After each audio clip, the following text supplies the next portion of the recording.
Mic বাজিয়ে তার ক্ষোভ এবং তাদের বিরুদ্ধে অনেক অভিযোগ করেছে, যেটা কখনোই কাঙ্ক্ষিত ছিল না, যেটা কখনোই কাঙ্ক্ষিত নয়। কারণ দলের কথা দলের মধ্যে আলোচনা করতে হবে। তাই আমি যখন সেটা দলের উষা চৌধুরীর সাথে দলের আর কোনো সম্পর্ক নেই। যারা যারা দলকে পাবলিকলি মেলা জ্যোতিপ্রিয় মল্লিক এবং অতি অবশ্যই আমাদের উচ্চতর নেতৃত্ব, আপনারা বুঝতেই পারছেন, তাদের পরামর্শ নির্দেশ অনুযায়ী আমি উষা চৌধুরীর সাথে আজকে দলের সম্পর্ক নেই, এটা প্রকাশ্যে ঘোষণা করলাম।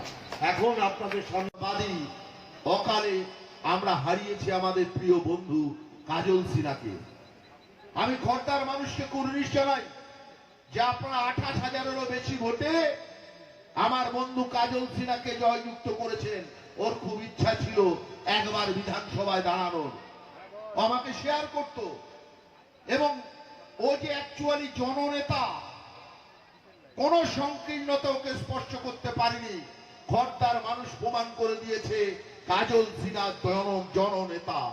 কাজল সিনহার সহধর্মিনী নন্দিতা এখানে উপস্থিত আছে, নন্দিতা এখানে উপস্থিত আছে। আজকের খর্দার মানুষ কিন্তু ভোট দিয়ে প্রমাণ করেছে কাজলকে 28,000-এর উপরে। আজকে সেই প্রেক্ষাপটে দাঁড়িয়ে মমতা বন্দ্যোপাধ্যায় ভারতীয় জনতা পার্টির বিরুদ্ধে যেভাবে লড়ছে, মমতা বন্দ্যোপাধ্যায়ের দিকে গোটা দেশ তাকিয়ে আছে।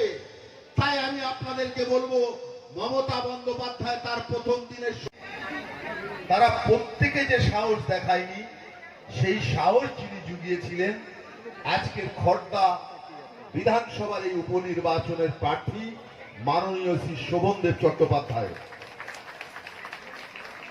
কেউ সেদিন কিন্তু মমতা বন্দ্যোপাধ্যায়ের হাতকে শক্তিশালী করবার জন্য এগিয়ে আসেন।